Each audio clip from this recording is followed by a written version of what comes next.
saat berbicara tentang Al-Quran, saat berbicara tentang firman, saat berbicara tentang ketuhanan, sesungguhnya tidak semata-mata berbicara tentang gender. Bukan masalah gender, entah perempuan atau laki-laki, tidak berbicara. Tapi berbicara tentang keadilan, berbicara tentang sistem, berbicara tentang bagaimana menghamba kepada Tuhan. Tidak berkaitan dengan masalah gender. Seharusnya itu yang ada di pikiran kita.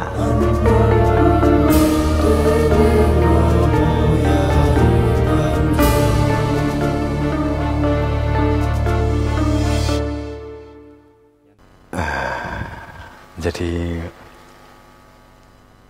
kebenaran itu memang nggak ada sensasinya. Kalau kita hanya ingin memperoleh sensasinya saja, ya berarti nggak akan pernah menyentuh kebenaran. Ya pacaran terus begitu. Nek pacaran kan si kenal, wes ora kenal karo pangeran, ngomong pangeran, nggak roh surga, ngomong surga, nggak roh neraka, ngeden-ngedeni wong lain tentang neraka, ora tahu apa janur melengkung karo widodari, ngomong widodari, hadiah widodari, gak tahu ngombe susu madune surga, ngomong itu piye jajal angen-angenan secara rasional bae lah, gak usah dijelasne ngono piye. Masuk akal enggak sih? Gak masuk akal kan? Seharusnya kan gak masuk akal seharusnya. Tapi sing gak masuk akal kan awakmu, kok percaya?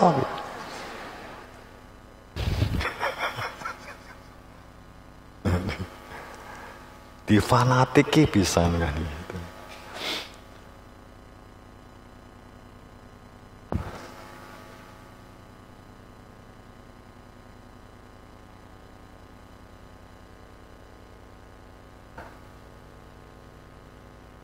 Jadi ini bukan berarti makna skeptis ya, bukan ya. Tapi ini prasyarat orang yang memperoleh ijazah sehingga wujudnya nanti diberi kemudahan hidup. Ada pendai yang mengatakan demikian. Bagi orang-orang iman itu penuh dengan aturan hidup ini, tapi bagi orang-orang yang kafir itu enggak ada aturan, terserah. Bener. Pernah mendengar itu? Pernah? Itu dia sebenarnya ngaku, dia tertekan. Itu pengakuannya di bawah sadarnya itu mengaku bahwa dia itu berada di dalam ketidaknyamanan di dalam beragama. Seharusnya gimana? Enggak, orang iman itu seharusnya membebaskan. Saat kita itu terjajah, itu enggak nyaman sama sekali seharusnya. Tapi pada saat kita sudah terlalu lama terjajah, sehingga semua kehidupan itu sudah di dalam genggaman jajahan. Kemudian penjajahnya pergi. Pada awalnya kamu juga bingung untuk menata diri kamu. Enak dijajah mbiyen ya, kan begitu. Semuanya ada proses. Kita supaya terlepas dari keterjajahan itu juga ada proses. Karena kita dijajah oleh nafsu kita. Karena sesungguhnya saat kita itu tidak terjajah oleh nafsu berupa kepentingan, berupa ego, ya wujudnya nanti ngeluh, iri, dengki, terbebaskan, nyaman sekali.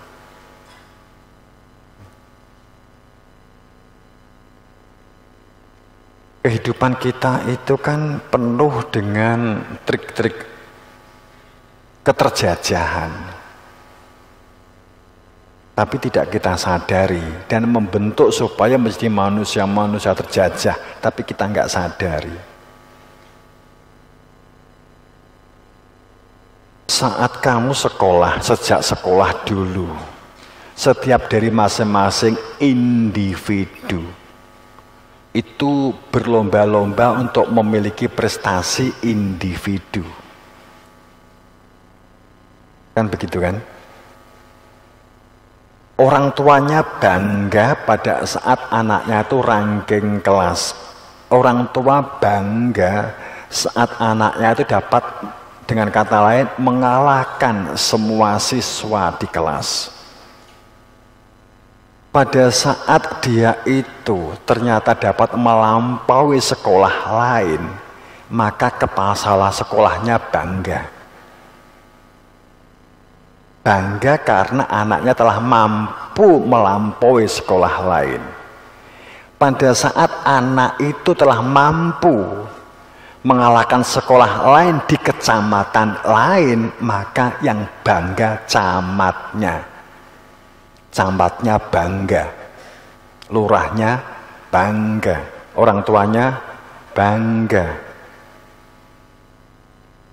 kepala sekolahnya, gurunya bangga. Kan begitu. Saat anak kita kemudian prestasinya mencolok di tingkat kabupaten, dapat mengalahkan kabupaten-kabupaten yang lain, maka yang bangga adalah bupatinya. Benar? Ya, begitu kan? Pernahkah kita berpikir bahwa itu telah terjadi persaingan antar siswa, antar sekolah, yang sesungguhnya terjadilah benturan-benturan yang diciptakan hasil sebuah prestasi yang kita banggakan.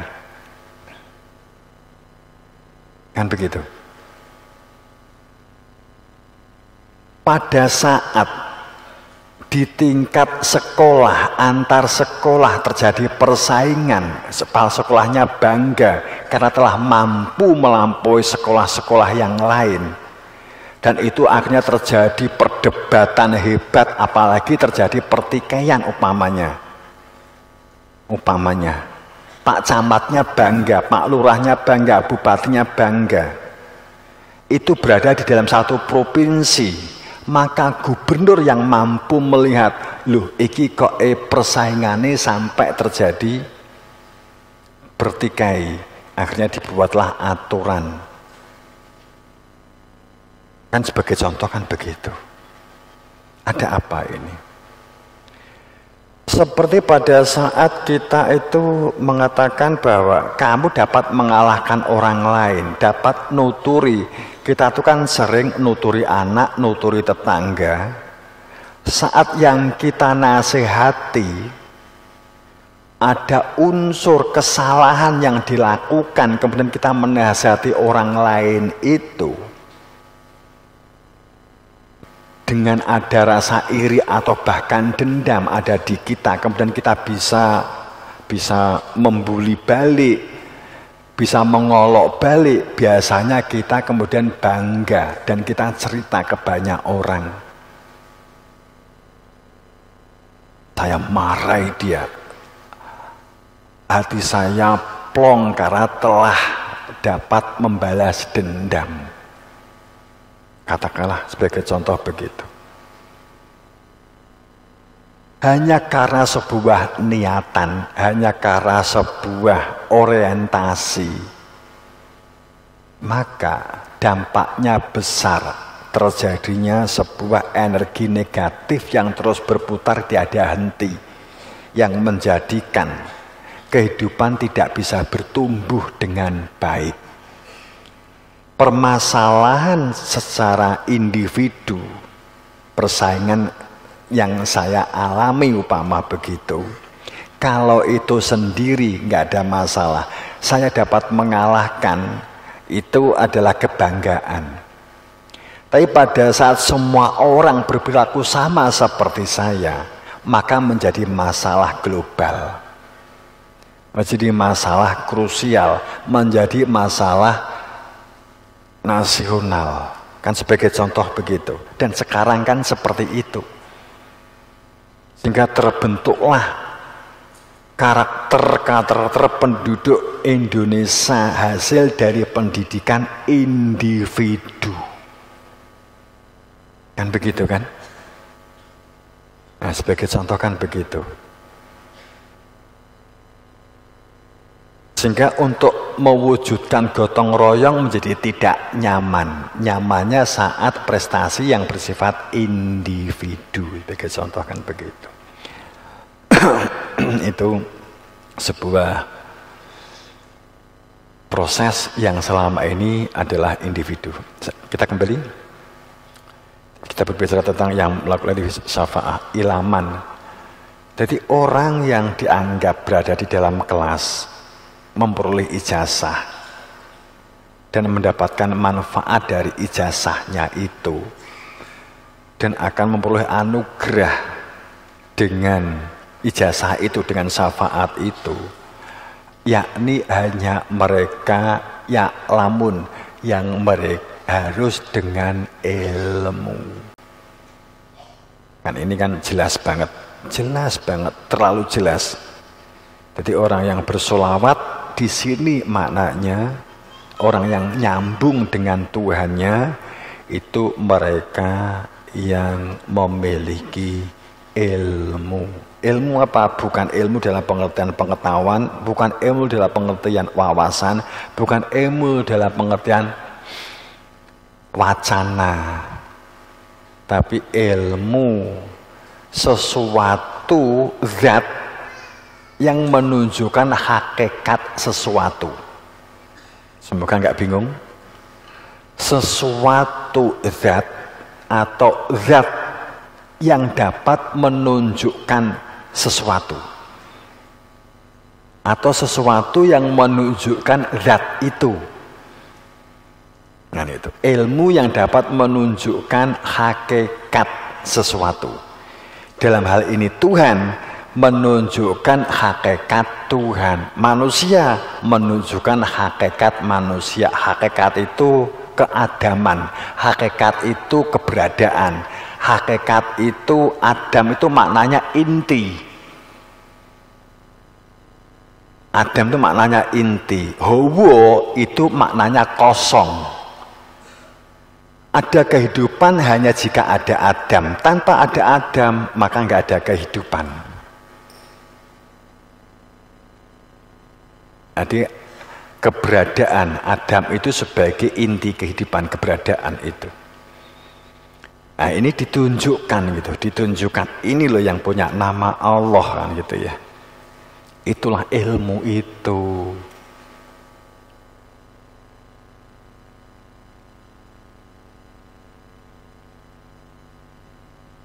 Sama harus terikat. Tidak mungkin seseorang itu memperoleh syafaat hanya dengan bersolawat. Karena prasyaratnya indar rohmani ahdan. Harus di dalam ikatan. Kalimat ahdan itu ikatan, perjanjian. Bukan dalam pengertian perjanjian seperti MOU. Tapi di sini kalimatnya ideal. Indar rohmani ahdan. Ada langsung di dalam sisi mereka ini terikat persaksian, terikat menjadi suami istri, sah menjadi suami istri kan, sah gitu. Ditandai dengan cincin kan, sah. Makanya kemudian setelah ditunjukkan ilmu sah. Hubungannya bukan sebagai suami istri karena itu kan dengan Tuhan ya, antara hamba dengan Tuhannya. Tuhan itu hanya mengenal hambanya, yang hamba itu mengenal Tuhannya. Enggak mengenal Tuhannya, sama Tuhan diabaikan.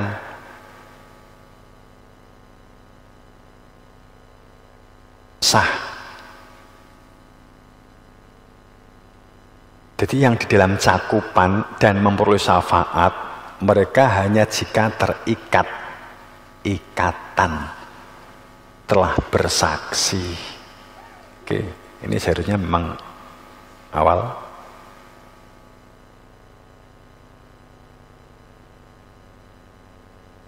Ini saya lewati aja. Teman-teman yang berbahagia, Ada ungkapan-ungkapan begini.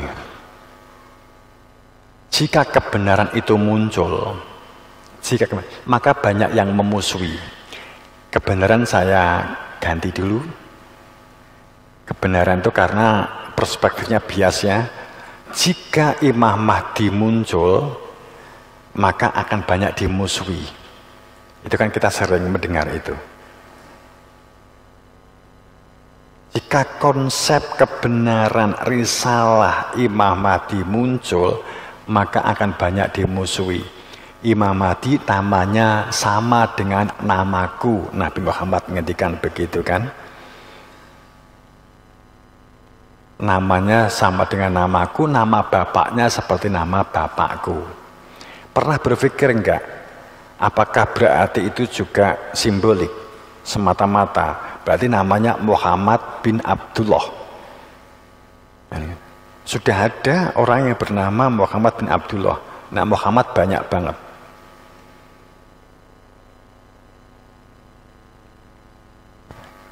Kalau itu menggunakan kalimat Imam Mahdi, namanya sama dengan nama.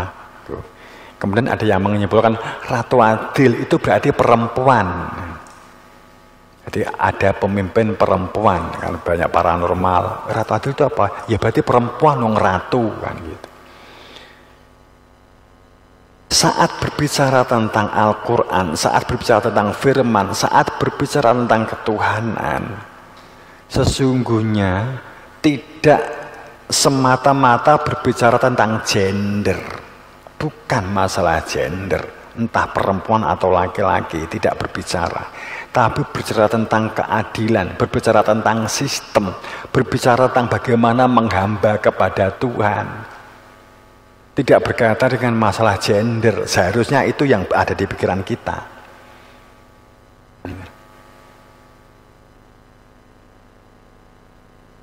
Tidak berpikir feminis ataupun maskulin. Jadi pada saat kita berbicara tentang Imam Mahdi ataupun Ratu Adil banyak dimusuhi. Kalau muncul dimusuhi, kenapa paranormal juga nggak bisa ngungkap? Tapi banyak juga yang bertanya-tanya, kenapa harus dimusuhi? Karena nggak tahu. Faktanya apa? Dimusuhi nggak? Oh, dimusuhi, top. Bagaimana enggak, dari logika manapun memang wajib dimusuhi. Esto, dari sisi manapun. Kowe jadi tokoh, kowe terlanjur ngomong A, B, C, D. Ternyata A, B, C, D itu salah. Apa kowe nggak pegel? Marah kan? Terus kadung jadi duit, jadi kehormatan. Oh, tibake salah. Ngakoni, mesti gak gelem. Marah. Tentang surga, tentang neraka. Kayak ngomong, wong ra roh Gusti Allah kok ngomong Gusti Allah. Nek kowe dadi pendai, mesti pegel kowe karo apa? Mesti pegel. Padahal maksudku sama sekali nggak nyindir, nggak ngeloke, tapi faktanya mesti pegel.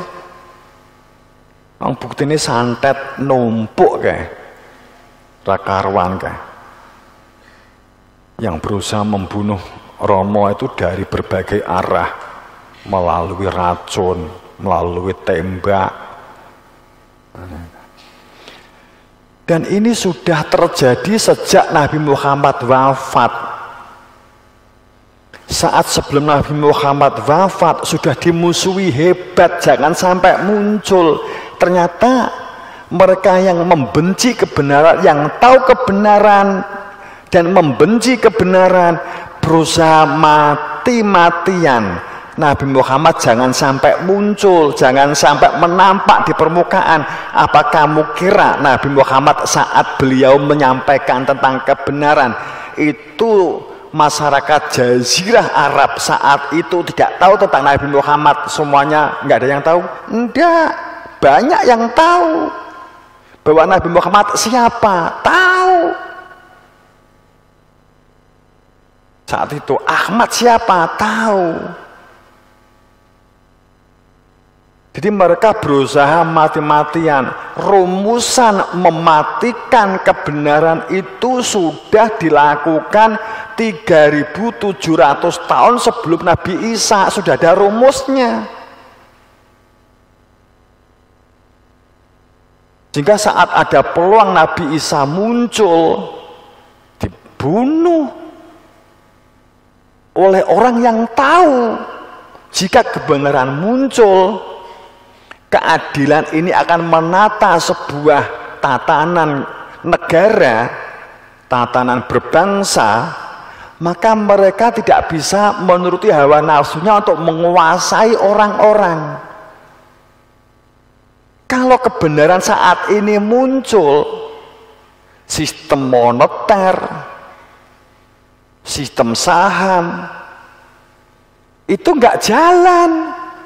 Pasti dimusuhi orang yang mengetahui tentang sistem ekonomi yang seharusnya secara fitrah.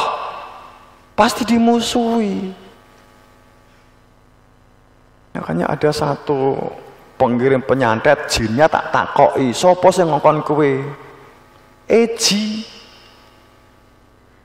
elit global. Sapa jenenge? Nyebut, enggak usah tak sebut niki di shooting. Bla bla bla. Orangnya terkenal banget.